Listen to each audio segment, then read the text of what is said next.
Robot and monster. For those of you who don't know what I'm talking about, thank God you don't.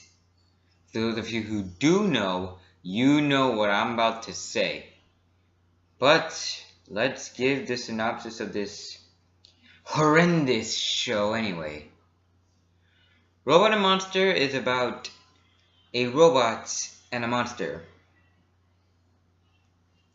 who are roommates. And their job is to check blinking lights to see if they're faulty. I'm not sure. Anyway, the entire series is about their misadventures and their interactions between the other characters of their world, which seems to be populated of half robots and half monsters. So did the monsters create the robots, or...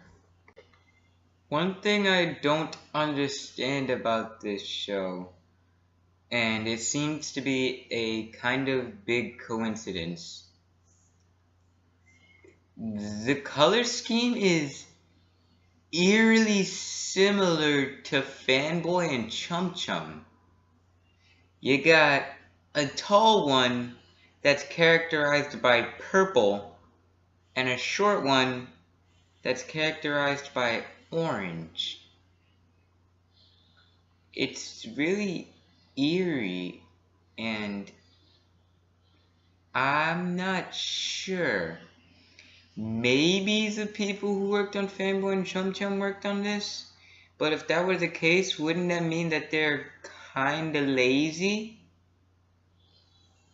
Anyway, that's just the small stuff and the nitpicky stuff out of the way. Let's get on to the actual show, because there is a lot to say about this cartoon. The characters. Let's start with the main duo.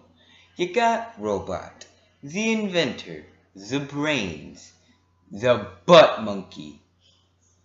The character that gets beat up for almost no reason. You got Monster, the lovable idiot, the goofball, the butt monkey to the butt monkey. The one that gets beat up by Robot when Robot tests his inventions. And yet somehow, Robot ends up being the bigger butt monkey. Because of the other characters. You got the boss that Robot and Monster work for, who is Robot's brother. And a complete jerk for almost no reason. You got other side characters, such as, I don't even care, a giant girl monster and her talking motorcycle, Marf, their pet, which is really just a box with wheels, and then you have Oggo. Oggo is the SpongeBob of this cartoon. Why do I say that? Because he's a stalker, a predator, an obsessor, one that will stalk Robot and Monster while they are sleeping just because it tightens his nuts and bolts. It's despicable, and it is inexcusable to create such a character in such a seemingly lighthearted show. You mix all that with the humor and ooh boy. Take a minute to talk about the humor, shall we? Oh God, the humor. Every show has a trademark humor. There is no denying that.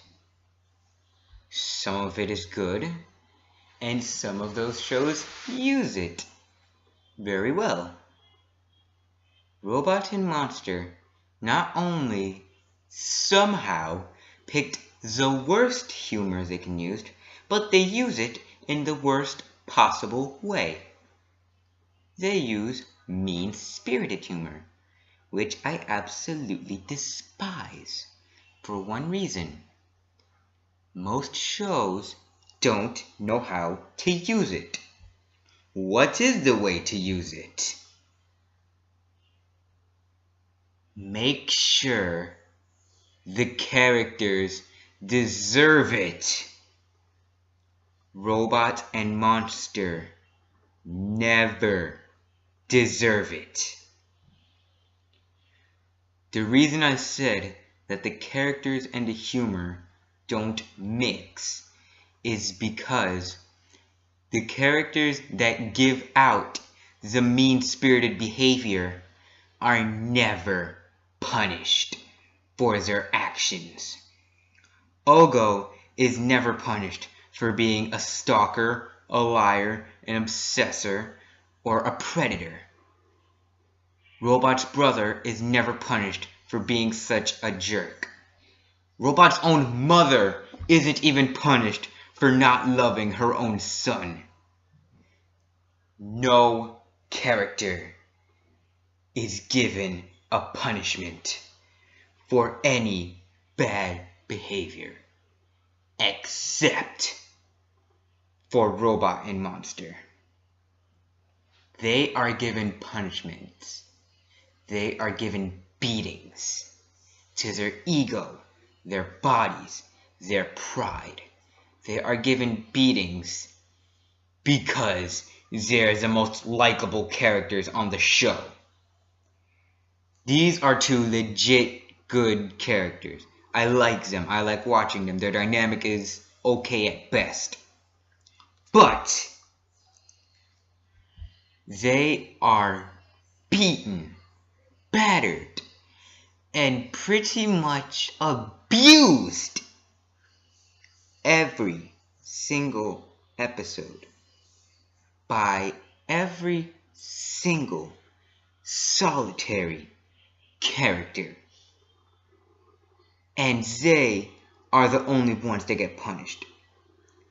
And the very second that Robot or Monster try to get some retribution, some form of revenge, they immediately are written to look like the bad guys, and they are punished for their actions.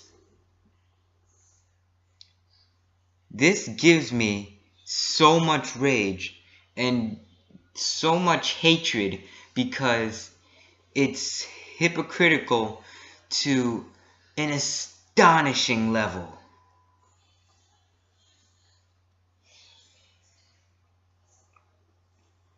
And by now, you're probably wondering who it is that made this cartoon. By what I've been describing, you probably know. By those who've watched the show, you know. And in case you don't know, I'll tell you. It should come as no surprise to you that Nickelodeon made this cartoon. And it came at that awkward time where everything Nickelodeon made was crap. Sure, everything they make now is crap too, but they didn't have that one savior, which is the Ninja Turtles, to save them. That was back during what I like to call the Dark Ages, where you had no reason to change the channel to Nickelodeon. And I mean absolutely no reason at all. Because every show at that time was nothing but crap. And this was one of them. This is one of my most hated cartoons. And I'm not even through reviewing it. I'm not even done with my complaints.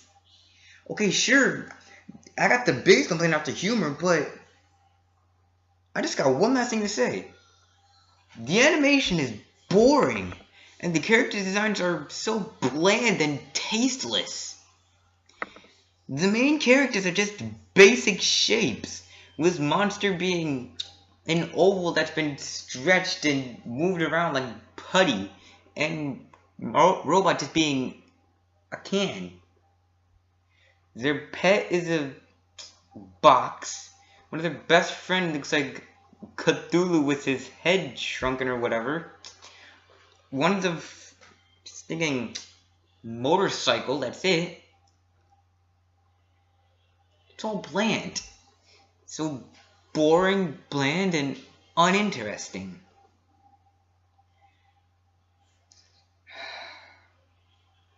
I hate this cartoon. I hate it. I hate it. I hate it. I hate it. I hate it. I hate it with a burning passion. I hate cartoons that do this. I hate cartoons that think mean-spirited humor is funny. I hate cartoons that abuse their main characters for no reason. I hate cartoons where the bad guys get away with everything, and every character is a bad guy.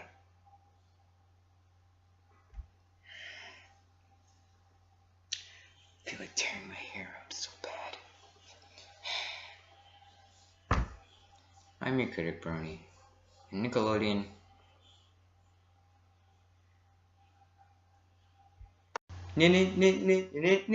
Stop making cartoons.